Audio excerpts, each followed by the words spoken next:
Okey, Assalamualaikum. Bertemu lagi dengan Cik Nur di channel Madu Seribu Kasih. Okey, ini hari Cik Nur nak tunjuk macam mana kita nak buat ubat batuk. Okey, menggunakan bawang Holland bersama dengan madu kelulut seribu kasih. Okey. Kepakaran Cik Nur adalah membantu anda di luar sana menyelesaikan isu yang melibatkan kesihatan anda. Okey, dalam mendapatkan madu kelulut asli dengan kaedah dan cara yang betul. Okey. So, cara dia ialah kita menggunakan bawang ni sangat senang. Okey, bagi anak-anak yang mengalami masalah batuk ataupun mempunyai kahak, okey, boleh menggunakan madu bersama dengan bawang Holland saja. Okey. So, saya rasa semua orang tahu khasiat madu. Okey, sedikit saya akan bagi tahu tentang khasiat bawang Holland ni. Okey, bawang Holland ni selain daripada untuk batuk, okey, untuk batuk dia juga adalah menurunkan kolesterol yang tidak baik. Okey, menurunkan kolesterol yang tidak baik secara pemakanan yang betul lah. Okey, dan ia mudah penghadaman. Dia juga memudahkan penghadaman, okey, untuk mengelakkan daripada sembelit.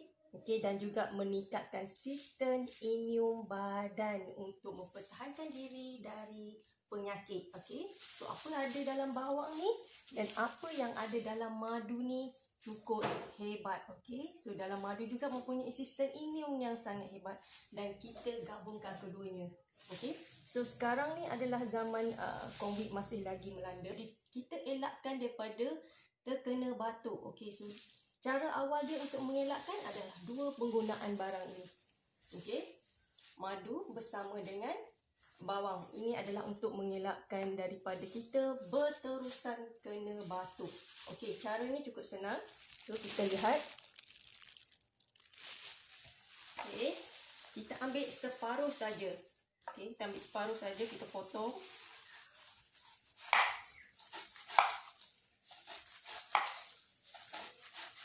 Sangat senang tuan-tuan, sangat senang. So air daripada bawang ni dia akan keluar. Okey.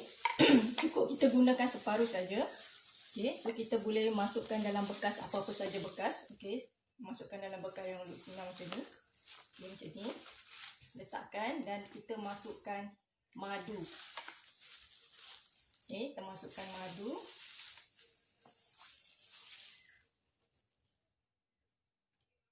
Okey, masukkan madu ni adalah paras bawang. Okey, sebanyak mana bawang yang anda gunakan, so kita masuklah paras tu. Okey. Okey, so macam ni lah. Okey, dah masuk macam ni. Okey, so nanti kita biarkan selama beberapa jam ataupun biarkan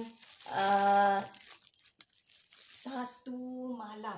Okey, biarkan satu malam ataupun beberapa jam untuk air bawang ni keluar. Okey, kalau ada musim panas, dia lagi cepatlah air bawang ni keluar. So air bawang ni keluar.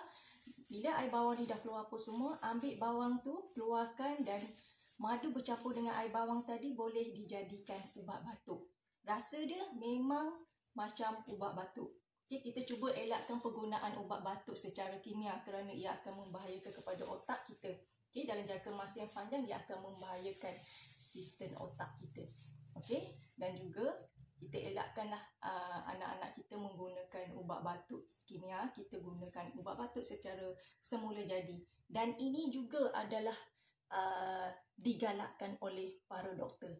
Okey, ada juga doktor menggalakkan kita menggunakan secara semula jadi, dan ini adalah juga diajar oleh doktor kepada Cik Nur. Dan Cik Nur mengamalkan cara yang ini dan alhamdulillah dia tidak berpanjangan dan dia akan sembuh, insya-Allah. Okey. So kepada anda semua di luar sana, boleh cuba buat, mudah dan tidak membahayakan kepada kesihatan kita dalam jangka masa yang panjang seperti penggunaan ubat batuk kimia. So kita elakkan, kita gunakan secara semula jadi. InsyaAllah gunakan yang terbaik untuk kesihatan badan kita. Okay, stay tune. Jumpa lagi. Bye-bye.